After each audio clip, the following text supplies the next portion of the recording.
Hello, Beans. Hey Beans, welcome to Beansplaining. I am your host, Tori. And I'm Patrick, the unreliable listener. Oh, because I'm the unreliable narrator. Correct. Yes. I think Yes. that's really sweet. You always like play off of whatever I've got going on today. Yeah. What a good co-host you are, Correct. co-captain of the ship. Correct. Today's book is a little bit different. It's not like any of the books we've done before, and I'm really excited about it. So do you know what Goodreads is? Is that a reading service? Like a subscription service? Okay, so backtrack. You know what Kindle is. Yeah. So Kindle, Amazon. Kindle, the reading app, Yeah. is a Amazon product. Uh-huh. And I'm not just a huge fan of Mr. Bezos. Is it because he's bald? I decline to make a statement. Because he's bald. No, it is because I have class issues.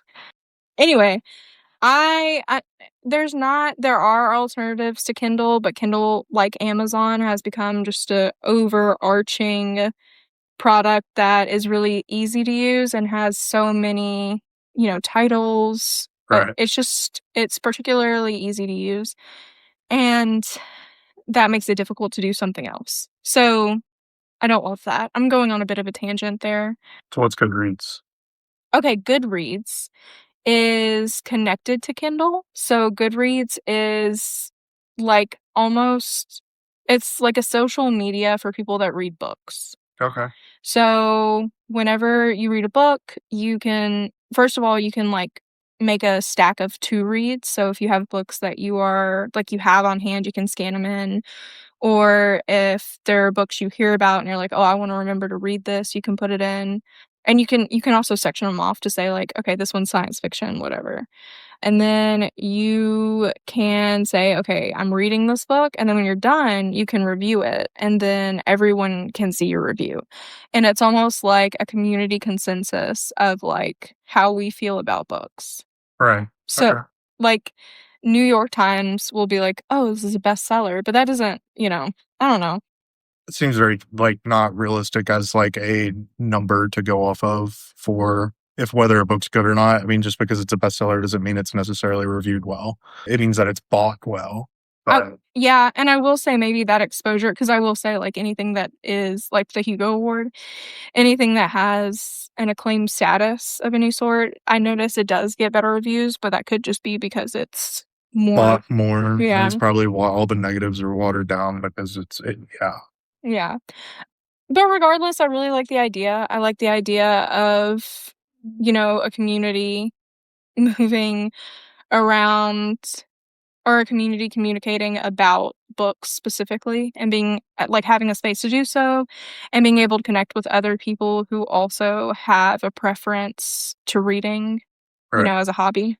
Yeah. However, it also is owned by Amazon, and the software, like the interface and everything, not great. Yeah. Could definitely use some improvements, but it's simplistic. Overall, it's simplistic. It's easy to use. I like it. I liked it. Then, I heard about this other option called Storygraph. And Storygraph, again, I'm not sponsored. I wish I was, but we're not. We're not sponsored by anything, but Storygraph is a lot like Goodreads, but the software is different. It has a lot of options that Goodreads doesn't. I was like, okay, I'm going to give it a try. And I have been using it and I really like it. So it takes all of the information you put into it. So like the books you want to read, the books you have read, and it gives you statistics. So what were you looking at? Okay, so this is my main page. This is like my profile. And it says like, I've read this many books. This is for this year. And then you have a little shelf that you can put on your profile for your favorite books. Oh. Which I think is really cool. Yeah. And it's more aesthetically pleasing than it's like MySpace Goodreads. for bookworms. right, sort It's like my of. top 10 favorite songs. Yeah. Like, Well, but so one of the big things is that people, or at least from what I saw online, is that a lot of people get competitive on Goodreads. yeah. And it's like, oh, the way that it tracks your reading is very simplistic, whereas Storygraph tracks it in a bunch of different ways. So whenever you go to your statistics page, kind of like it was just saying, this is the general of what this person reads, which is hilarious because the really the only thing I don't read, according to my statistics, is I don't read a lot of short stories, which I'm trying to get better at doing. And then I don't read a lot of like food books. Oh, But it'll give you moods. Your average time to finish a book, which for me is 6 days, which makes sense because I try to read a book a week. Your moods is, like, the kind of emotions that normally get pulled from the books that you read. what's that big flesh tone color, Tori? The big tan. The biggest one is reflective. So I read a lot of psychology books. Ah, okay. And the second one, the second biggest one, or no, yeah, the second biggest one is emotional because and you'll see why. We're gonna get emotional today, Oh, actually. And then the next biggest is sad oh, because I'm a sad girl. oh, And then the next biggest one is informative. Again, I try to definitely mix it up. So if I read like a fiction one week, I want to read like a nonfiction, maybe like some science literature the next week. right. And again, I'm trying to incorporate more short stories. That also helps my reading goal because sometimes you get burnt out, you know? Yeah. And then my last biggest piece of the pie is adventurous Wow. because occasionally I'll read something that has a fun storyline. And then pace, most of my books that I've read lately have been fast paced. And well, I say 60% fast paced and then 40% medium. Everything has been everything has been more than 300 pages. And then I've been reading more nonfiction than fiction, 60 to 40% ratio. And then it tells you like the list of genres and then format of like whether reading it in print or digital. It's a lot of information, and I think that's really cool. Yeah. And the whole thing, I think their tagline is like "Never read a book you don't like again," which I don't necessarily agree with. I think there's value in reading books you don't like, as long as they are, you know, I don't know. There's very few times where I can say that there's absolutely no value in reading a book. So let's start with today's book. Today's book is How to Hold a Cockroach. A what? A cockroach. Okay. Okay. All right. All right. You don't have any opinions about that? No, I'm just gonna You're just roll with gonna, the punches and yeah, slide. yeah. You're just gonna go for the ride. I'm gonna go with the holding of the cockroach. I don't know. Oh, wow. That little man, gigantic cockroach.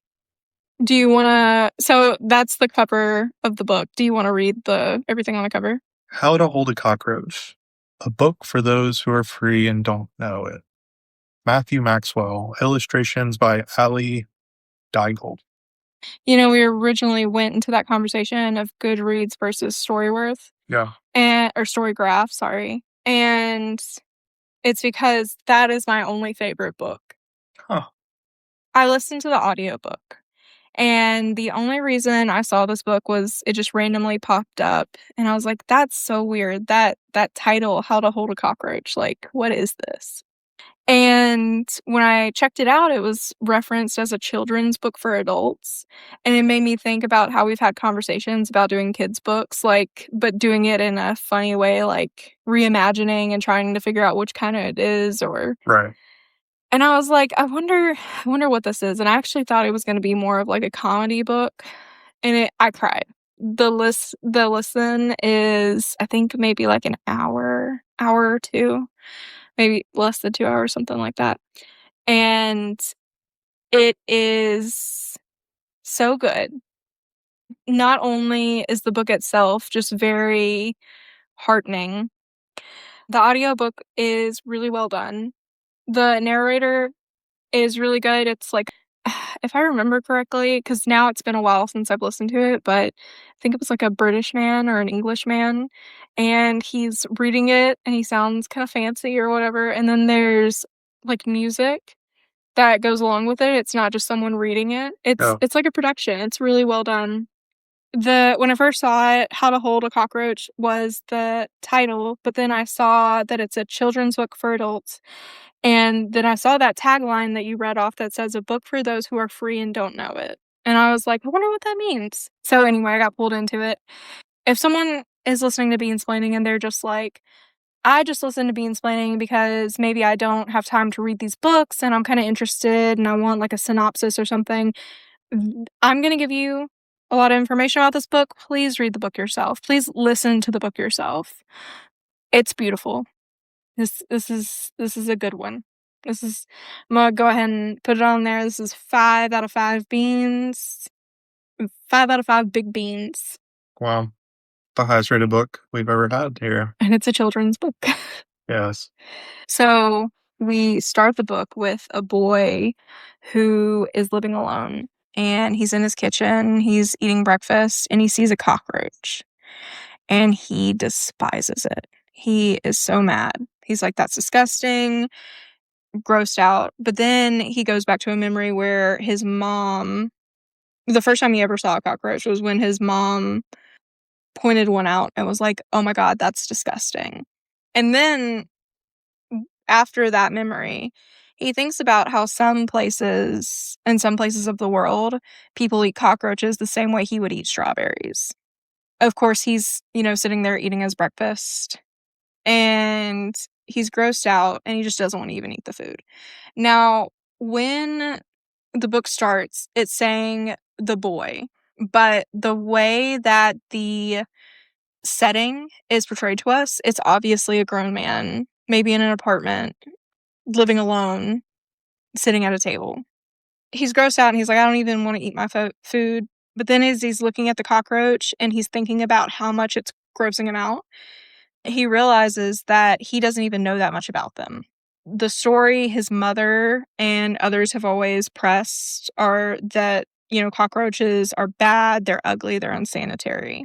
Even though the cockroach made him feel a lot of anxiety, he now approached the cockroach with some curiosity, kind of like he would have when he was a young boy. And he thought, maybe cockroaches aren't all that different from me. So that's your first chapter, right? Yeah. And you can see a lot of stuff going on there. That very simple beginning paints a big picture, right? Yeah. We're talking about a lot of themes that, you talk about in therapy, about how you have these preconceived notions about certain things and how approaching life with curiosity can help you deconstruct a lot of those ideas. Yeah. The next chapter is him looking at himself in a mirror. And he describes himself very much like he described the cockroach in the first chapter. He reacts the exact same way he did to the bug. Just like he initially reacted to the cockroach, he wants himself to go away.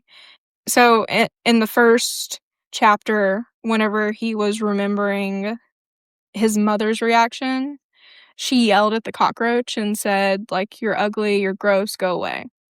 And then when he saw the cockroach and he initially had his reaction, he's like, you're ugly, you're gross, go away. And then he looks at himself in the mirror and he goes, you're ugly, you're gross, go away. Just like when his mom screamed at the cockroach, just like when he screamed at the cockroach, and just like when he's screaming at himself, nothing changes. The reflection or the visage that he is seeing does not go away. And he is disappointed and he's afraid. He's having a really hard time relaxing and he says to himself, I'm so messed up. The author talks about him wanting to fix himself, but how impossible that is. And then he remembers a time when he was young. His mother had looked at him the same way that she had looked at the cockroach and said, go away, boy, leave me alone.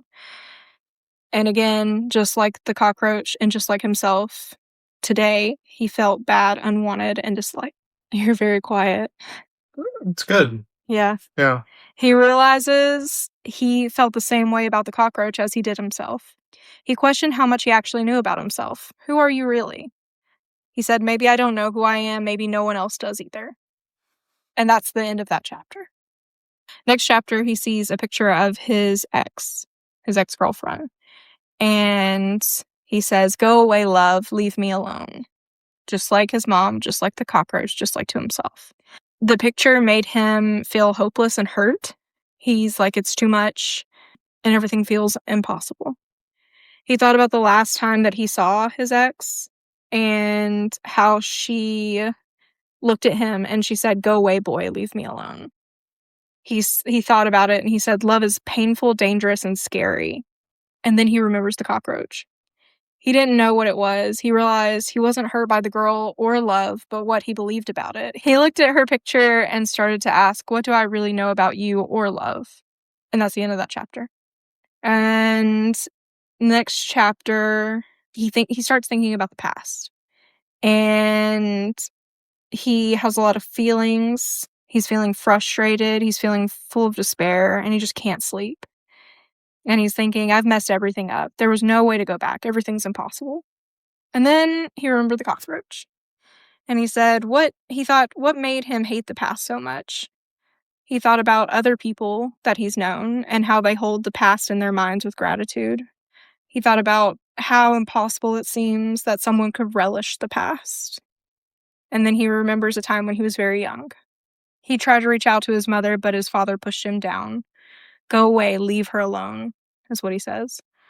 Others were always angry and disappointed with him, but he was always wrong and everything was unfair. Things that happened made this seem so true. But now the boy was thinking about the cockroach. He was not depressed by the past, but his interpretations about it. He questioned how much he really remembered from the past and looked at his memories with curiosity like he would when he was a young boy. The kind of open-mindedness that often goes away as we become adults. He thinks about the time when he was a kid before his father shoved him. Maybe there isn't a way that things, quote unquote, should have gone. There's just a way that things are. End of that chapter. Next chapter. He fell asleep, finally, and he woke up and thought about the future. Long, dreadful, and grim. He was agitated. He was forecasting the issues of the days and the years to come and just thought, "Go away, future, leave me alone." But the future just stood there, staring back. It made him feel worried and alone. He'd never get through this. It was absolutely impossible. And then he thought about how he knows some people that hold the future like an unopened present, whereas he dreaded it. And he thought about how he believed that the future is bleak and it's best not to hope for the best. And a lot of people around him appeared to agree. The future is just disappointing and it's not going to turn out how we hope. And that made him anxious and depressed. And that every choice he was going to make was just going to make things worse. And he sighed. And then he remembered the cockroach. He starts calling the cockroach his little miracle. He realized he doesn't know the future. And he feels a little hopeful. Maybe today will be like past days, or maybe it will be different. End of the chapter. And the chapters have names. Like this one is The Boy in Doing. So the previous one was The Boy in the Future. And the first one was The Boy in the Cockroach. So this one is The Boy in Doing. And he makes a to-do list and he's feeling buried and trapped. And he just thinks, "I hate this." The list wouldn't go away. He's yelling at it just like he's yelled at everything else and everything else has yelled at him. He wanted to get things done, but he didn't know how. And honestly, he didn't even want to. It was impossible. And then he thought about other people and about how some people enjoy what they do. They approach tasks like going down a slide, how effortless it seems. He remembers then, when he was young, working hard on an assignment and feeling very proud. And then his teacher says, "Do it again and do it right this time. Tasks must be done and they must be done right." Ever since then, he would think about how much is being asked of him, how it was only praised when he did well and not praised when he didn't do it, quote unquote, well. Doing equals constantly plotting and planning how to do it and not mess it up. He thinks about the cockroach, his little miracle, and he is feeling afraid for not doing all of these things. But it's really not about whether or not he does the things. It's about what he believes about himself and the activities that he is doing or not doing. And then he thought, what actually needs to be done? What is doing? Looking again like he would when he was a young boy before he was criticized. He thinks about his to-do list and he says, maybe some of these things get done and maybe they don't. And who decides if they're done right? End of the chapter. Next chapter is the boy, and he is in traffic. He hated traffic most of all. Hated the way people got in his way. He starts screaming, "Let me through. Traffic is impossible." And then he stopped and he thought, what makes me hate everyone so much? He heard of people who cherish others even when they get in their way. And then he remembers a time in his past. He was waiting in line and an older boy pushed him aside. "Come on, boy, get out of my way." It made him feel afraid. People were out to get him, and the future made it true. Everyone else appeared to agree, which is a common theme. He'll bring up these thoughts and he'll think about how all of his actions and the actions of those around him have just continuously added to this confirmation bias. And then he remembered that everything that he's thinking right now is just made up. It's just another fact. People are mean and out to get him, and that made him feel angry and alone. But when he thinks about the cockroach, he remembers he's mad at people not for what they were, but what he believed them to be. And then he thought about, how much do I actually know about others? Maybe I'm not just stuck in traffic. Maybe I'm stuck in all of these stories too. It's good.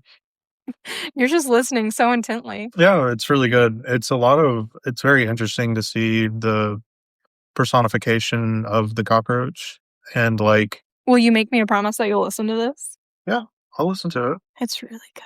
Yeah. I know I'm telling you a lot of what's happening, but it does not even come close to comparing to the actual listen. Yeah, it's given very good, like, I think a lot of conversations I've had with myself too over the years, especially through therapy, because it's very easy to get stuck and just use the trauma or use like the pain as an excuse to not want to be better. It's much easier to sit in it and just be like, guys, this fucking sucks. And like, I can't do anything about it. Like, it's so much easier to just say, I can't do anything about it than to sit down and actually like mentally jump through the hoops.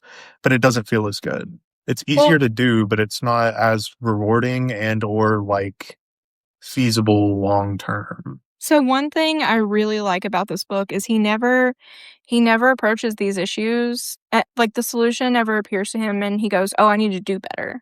He always thinks, maybe I should approach this with curiosity. Yeah. Just like he did the cockroach. Yeah. So he eventually gets through the traffic and he's at the hospital. He's afraid. The doctor comes in and gives him results, bad results. The boy may not survive for long. When the doctor leaves the room, the boy sees a cockroach. And he doesn't even think about a cockroach, even though it's in front of him, because death has appeared. He says, "Go away, death, leave me alone." He hated how death made him feel. Some people honor death, like greeting an old friend, and he can't even imagine how someone could do that. He then remembers when he was young and his grandma got sick. His family gathered around her. His grandfather sobbed and cried, "Go away, death, leave her alone." He then believed for the rest of his life that death was awful. Death came suddenly, and it never came when it should. Everyone else appeared to agree. Then he finally saw the cockroach. And he thought, he's scared of death, not for what it is, but what he thought it to be. And he said, "What are you really? Maybe my death is coming, and maybe it is coming soon, but it's not here now." End of chapter. The next chapter is about the boy in life. He ate his lunch, and he thought about life, how it was boring and painful. And he thought, go away, life. Either be better or leave and never come back. And at this point, I can just imagine someone being diagnosed with cancer and just thinking, I've never loved my life. And I'm scared of death. But at this point, I guess I just need to choose death because everything's bad. He was so angry at life that death might seem better. He always felt this way when he felt dark. It's so impossible to stop the suffering. And then he thought about how he heard of people who loved their life. And this made him angry. He couldn't imagine living life like that. He remembers someone getting very mad at him as a baby. Terrified. Life hated him. He must protect himself because life is just an ordeal to endure. And then he thinks about the cockroach. And he says, what is life really? Maybe life means whatever we think it does. Maybe it means nothing at all. End of chapter. He drove from that hospital to a trail in the woods instead of going to work. What did it all mean? He was overwhelmed with all of these extreme emotions. It felt overwhelming. It was powerful. It was frightening. And he screams, "Go away, feelings. Don't come back until you're done." But the emotions became even stronger. He hated emotions, these intense, impossible emotions. And he thinks about some other people he knows who can easily cry and express their emotions. And this made him really tense. He couldn't imagine letting his emotions go like that. He then remembers crying and getting yelled at by his sister for being a crybaby. This provided even more evidence. Emotions are bad, and people make fun of you or are scared if you are angry. And then he remembers that story is made up too. Emotions are bad and embarrassing, and he was bad for having them is the narrative that was pushed on him even from when he was a small child, and probably his sister too. Then he remembers his little miracle, and he couldn't hold it back any longer. He sobbed. He cried for all of the things until the sobs stopped, and he remembered he didn't have to be held back by the stories. Then he felt rage. Shaking rage. He beat the ground with a branch and screamed no. After he let it out, he cried again, more gently. He felt better, and he questioned how much he really knew about his own feelings. He looks at himself and he says, maybe feelings are meant to be felt, and maybe there's nothing wrong with me for feeling them. End of chapter. Next chapter is the boy and knowing. He sat back on the bench in the park, and he thought about the future. He contemplated all the stuff he didn't know. When he'd die, how, life, what emotions were, what they could really look like. Then he was mad because he didn't know. He was so nauseated by not knowing, he wanted it to disappear. He wanted to figure it out, figure everything out, his life, what was going to happen, but it was impossible. And then he thought about people who don't mind not knowing, and he sneered. How could you possibly just be in the unknown? And then he remembered a time when he was in class and he got a question wrong. Come on, boy, don't be stupid. He must always know, and he must always be right. They complimented him when he knew things, or when they agreed with him, and he was made fun of when he didn't know things, or when he wasn't in agreement with other people. He must always know, and he must always be right. And then he remembers his little miracle, the cockroach. And then he remembers he doesn't know that much about knowing, and how much his knowing knew about anything. And he began to feel peace. Maybe it's good not to know. Or do I even know that? End of chapter. The boy and everything. He sat in a patch of grass, still in the park, and he's thinking about everything that had happened since the cockroach at dinner. This story has happened since just that morning, or the day before, I think. Yes. Because he was eating breakfast, and then he had a tough night going to sleep. He goes to the doctor, and he gets tough news. Yeah. He thinks about how ultimately his beliefs have been, there is a way that things should be. Quote unquote, that's just how it is. He realized he could be free, but the pain of his beliefs was caging him in. He thought, what are we? What is this? What is anything? What he desired most, connection, community, all of his deepest desires, are all impossible to experience from his prison. And then he said, it's okay. I love you. You're not alone.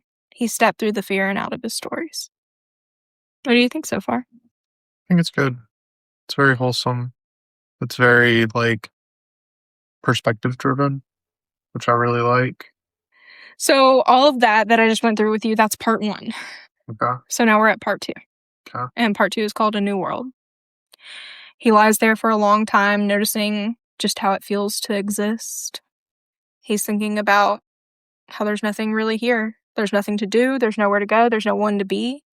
And after a while, he opens his eyes, and he wonders at his being and the awareness of being. He's in the woods near his home, and he just thinks about how beautiful it all is. He sees a little creature in the grass, and he used to call it a cockroach, He doesn't know what to call it now, but a compassionate voice inside his mind says you can choose how to hold it. He tells himself that it is important and that life is a gift, and death makes it even more precious. You always have a choice to hold life and yourself as you choose. The way I choose is love. Oh god, I'm gonna fucking cry. um, I'm not even fucking reading it. The man embraces the boy within. Now he remembers evidence of love, dancing with his father, his parents caring for him when he was sick, hugs, friends, mentors, mountains, colors. After a while, he sits up in the grass and he thinks maybe everything is sacred or maybe nothing is, and he just laughs. And he is reborn as the creator and the witness of his own world. The end. It's very good. I swear to fucking God, it is so good. I just want to tell you, when I started listening to this, I was just like, oh, it's a children's book, an adult children's book. That'll probably be cute. I was thinking, Oh, God. caught off guard. I'm sitting and I'm crying. And it's so good that it almost puts you in like a meditative state. And I think you even experienced that, me just telling you about it because you were so quiet the whole time. You were like almost intensely listening. Yeah.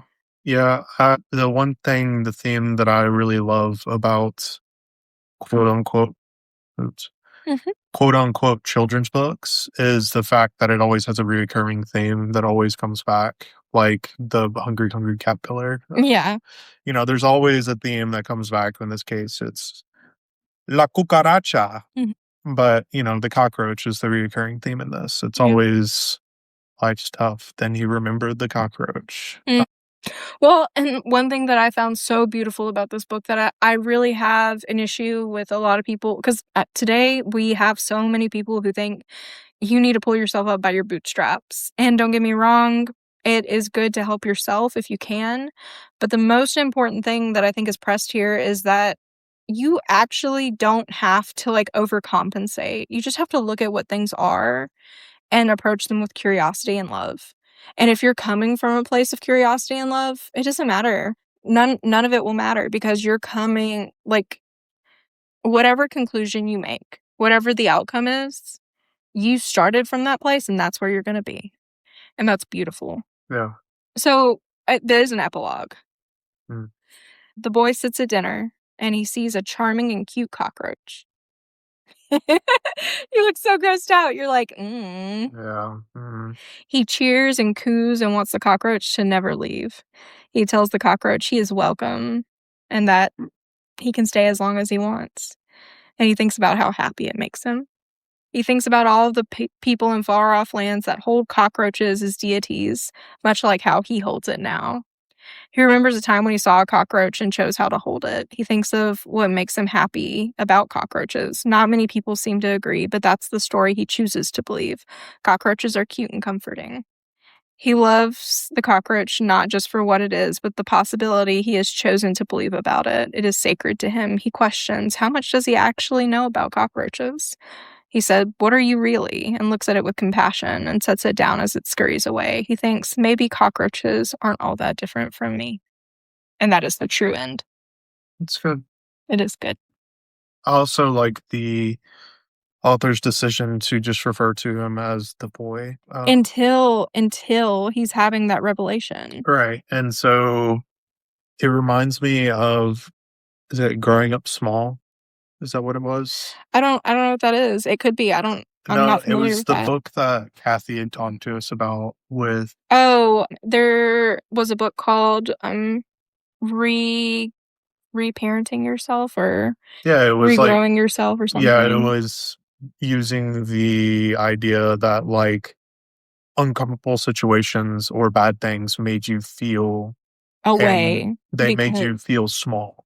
Yeah. And so it was very interesting to see in this that he was referred to the whole entire time as small because he's in a constant state of trauma, like a very self-reflection on bad things. And yeah, it's very, very easy to like believe those stories. Yeah, I mean, because like, you set up these narratives of, yeah, I had bad things happen to me as a child, and that's all that happened to me. And that's not the reality of the matter. Like, You can have one bad thing. It's like a day, for example. You can have a day, have all these good things happen. One little bad thing, it doesn't even have to be drastically bad, but like one bad thing happens, day spoiled. You Yeah. know, like it's so much easier to just to focus on the bad stuff because you feel like it's out of your control. But the reality of the matter is like you got to focus on the good stuff too, you know? Yeah. And I wonder I I I I think about this book every day now. Yeah. It's very good. It's very good. And again, I'm not doing it justice. I'm telling you guys kind of what the gist of each chapter is, but this isn't at please, for the love of God, listen to it. I'm gonna listen to it. It is amazing. I listened to my first audiobook of the 5 love languages. Is that your first audiobook ever or just of the year? First audiobook ever. You've never listened to an audiobook? Never listened That to an is audiobook. I'm gonna wow. not gonna lie, which Cody was on the last episode, so I can mention name drop him. No, yeah. You used to talk shit to Cody about it. I don't know if I talked it directly to his face, but at least I thought about it mentally. I was kind of like, I don't know, man. I just can't do audiobooks. And then I thought about it and I was like, Why? I don't know. I guess I just never given it a fair shot, maybe. Oh, okay. And so I did it, and then I was kind of like, it's kind of dope. I like that. Audiobooks are really good. Yeah. I definitely so there's studies showing that because a lot of people will have this opinion that listening to an audiobook is not the equivalent of reading a book, and it does kind of activate your brain in different ways, but as long as you're comprehending the material, you get benefits either way. I am a pro however you want to consume whatever, do it. I'm just waiting for those neural uplink loads, you know? You can plug in a USB drive with like smut on it in your brain. Yeah, we're Soak it cutting all that. up, dude. Yeah, your freedom of speech, not here. Not in this room. Yeah. No, I don't know. I don't trust. I don't wanna do that. Yeah. I don't know. I'm not gonna do it. I just Okay. think it's funny. Yeah, I don't know. I think I saw the one Black Mirror episode where they did the Neuralink essentially, and mm, she started shouting advertisements out loud. mhm, Yeah, that's scary. yeah. I I think we today, modern, in modern day, we're losing so much of what makes us human. I've been talking to people because actually when AI first came out, I was thinking that this could be a really cool tool, especially for people who need help with, like, organizational issues, Yeah. and I'm always here for technology that helps people, and then, you learn about the consequences of developing that technology, especially at the rate that we're going, and you also like, I heard people that would say, "I used it to help me organize this or figure out this," and I'm just thinking, for some reason, and I could be wrong on this take, I think that there's value in the incorrectness of a human decision. Yeah, the human touch. Like, if your book isn't organized in the best, most optimal way, good. Someone else is going to relate to the fact that you have written it the way that you need to write it for yourself. If your diet plan isn't, optimized 100%, good. Don't we are not efficiency machines. We are people. Yeah. All right, now that we have gotten sad and philosophical, I rate it 5 beans. I won't accept anything less than 5 beans from you. What's 5 beans? Yeah. You heard it here, folks. I really appreciate you, sitting with me. Yeah, this is really good. I think like it's very difficult to offer input on matters like that because it is so just clean cut and dry and simple. And Mhm. I think that's the one thing that I really like about it is Yeah. the fact that it is a kid's book for adults. Like, I Yeah. mean, I wouldn't want your child to read this because that's a harsh reality that I think you got to kind of experience yourself as an adult. But I don't know. I think it's fantastic. I think that the author could have went a way that I don't appreciate, such as, giving a bootstraps mentality or something. Right. But I promise you, it does nothing but go up from here. Once you listen to it, it's like God. She explained it, and she like I'm sure I hope that it resonates with other people. Is it a he or she? That wrote it? Yeah. It's a man. Okay. And I think a woman illustrates the book. Okay. But I'm not 100% on that. I could be wrong. I hope that anyone who does choose to listen to it just also feels it's tingly. Like it's so, like I said, I just started crying. Yeah. I was overwhelmed with the amount of emotion, and I don't think there's anyone in this world that will not relate to this book. Yeah. All right. Well, we will be back soon with another book. I think the next book I want to do is called The Twisted Ones by Kay Kingfisher. I believe that was the author. It is like a folk horror, and hopefully that'll be out soon. Just a little sneak peek what is to come. If anyone has any recommendations, they can send it, but I do have a pretty big lineup of books. Also, I'm wondering if I can make one thing I was thinking about with the StoryWorth thing is if I can make a specific Beansplaining Story. or Sure. book lineup. Yeah. So if anyone wanted to also add recommendations or if they just wanted to follow what was on the roster. Cody had one he offered me recently. So A recommendation? Yeah, he sent me an audiobook. He told me that he started reading. I think he said it was good. I've already gotten multiple from him. Yeah. In the chamber. Yeah. One of them's called Shroud. One of them's called... It might have been Shroud. I can't remember what it was. The sci-fi stuff. Mm-hmm. Cody's bread and butter. All right. Bye-bye, Beans. Bye, Beans. Heyo. It's the end of the episode. Thanks for listening. If you liked what you heard, give us a follow to get your weekly dose of Beansplaining. Drop a review wherever you get your podcasts and let us know how we're doing. If you have any questions, complaints, or recommendations, please reach out to rinleyworks@gmail.com. That's RINLEEWORKS@gmail.com. Bye-bye, Beans.